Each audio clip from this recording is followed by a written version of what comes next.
my gosh, you guys. I got a package and it was clearly a book from the feel of it, so I just started opening it because I assumed I'd probably bought a book even though I didn't necessarily remember buying a book. It's my book. The proof has come for The Legend of the Thief, and you missed my initial gasp as I opened it and realized what it was. We're gonna actually pull it out now and look at it. I just opened it and like registered that it was my cover and just like shut it and gasped, and anyway, it was kind of entertaining to be honest, because I sort of panicked and was like, oh no, I'm supposed to do this on camera, what am I doing? So you missed all of that, but now I've recapped it for you, and I'm gonna open the book and look at it.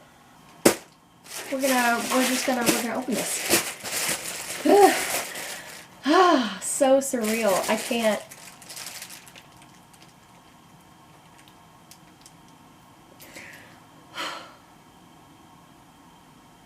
I wrote this book when I was 17 in like a flash of inspiration. I wrote it in a month, and then I wrote book 5, The Story of Gisborne, immediately after that. Yeah. Lucy's Legend was the first book I ever published. It was like the start of this whole journey. And then I spent, you know, however long this year rewriting it and like pulling out the story that I meant to tell when I was 17, but now I actually have the skills to tell it. And it's like my baby has grown up. Like the first, like, publishing Lucy's Legend, it was like, you know, giving birth to my baby, but now it's like my baby's a grown up. Oh my gosh. Okay, I'm gonna stop being strange and just gonna pull it out now. Oh my gosh. Oh my gosh.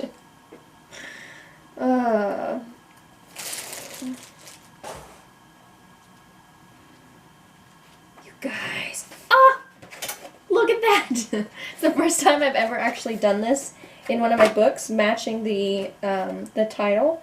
I'll probably move it down so it is in the same spot because that just looks odd. But anyway, it just looks like a real book to me now that I did that. My cover pages.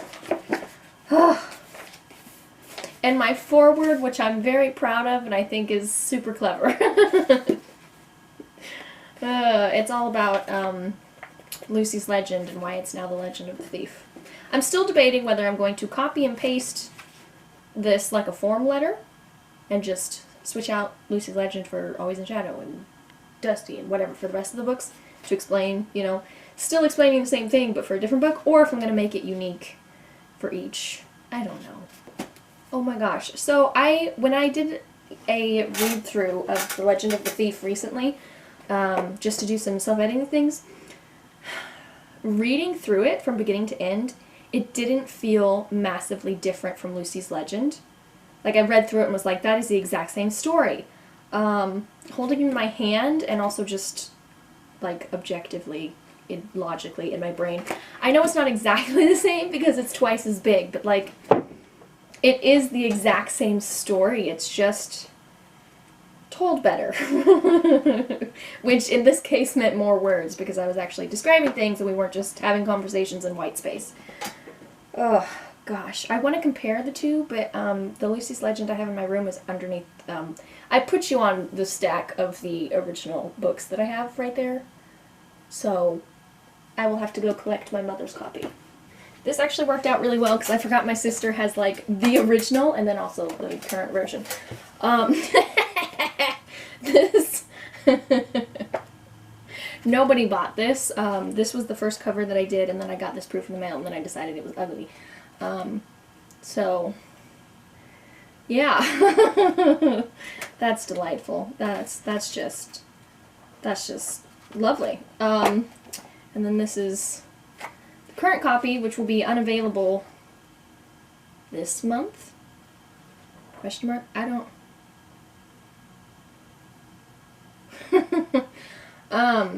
Wow, that's really low on the page. Sorry, I was looking at my title page, which doesn't have the title from the front, it just has me typing out the title page, but it's like all the way down there for some reason. Anyway, gosh. Oh, this is disgusting. So in the, sorry, don't mean to bash you, I love you. That's why I redid you, so that you could be perfect. In Lucy's Legend, the story jumps back and forth from the present timeline, which is old Lucy telling the story to her great-granddaughter, and then it transitions into the Robin Hood story. And the way that I cut up the interruptions, going back and forth in time, was this odd, like, straight line. Okay. Interruption to the story. That's horrifying. That's not the way that I've cut it up. I mean, the jumping back and forth in time is still there, but it has a more pretty scene break now. Oh, I was going to show you the jump in time, which I might still change, so this may not be what it is at the end. But right now, it's two little arrows instead of the, like, line across the page. Ah! Yeah, that's a slight difference in size. Gosh, it looks huge. It's only... I mean, it's only like half as big. This one was 42,000 and this one was like 90 some odd, so it was a little over twice as big. Slightly more than half. But not, I mean, this looks massive, doesn't it? It looks like you could fit 3 of them in there. Man, I am a wash of emotions and I don't even know what I'm thinking or feeling or saying right now. I also just wanted to say really quick that I'm stealing my sister's copies for more show and tell. Yeah, I adjusted the new covers for the original Robin Hood series so that they match Return to Sherwood, Return to Grace, but are different enough that you can tell it's a different series. So Return to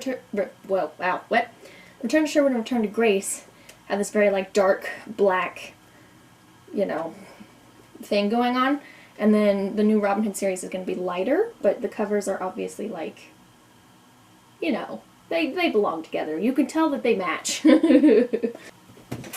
I don't know when I am publishing this YouTube video specifically, so I don't know if the original Lucy's Legend is still a thing. If it is, it only is for a brief amount of time, so you'd have to get it, you know, right away if you want the original one. And this beauty comes out August 9th. Wow. I don't even know what to say, you guys. Look